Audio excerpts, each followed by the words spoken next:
Hi guys, welcome back to a new episode of Finance and Crypto Guide. Today in this video, I'm going to show you how you can log into your Experian Credit Card's account. Keep watching the video till the end. To log into your Experian's credit card account, firstly go ahead and launch open any web browser of your preference.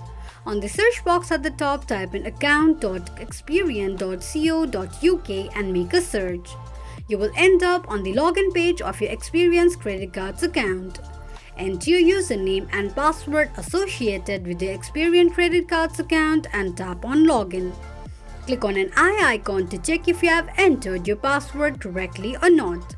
In case if you don't remember your username or password, click on Forgotten your username or Forgotten your password option. This is how you can log into your Experian credit card's account quickly and easily just in few steps. If you have any thoughts or queries, let us know in the comments section. Don't forget to subscribe to our channel.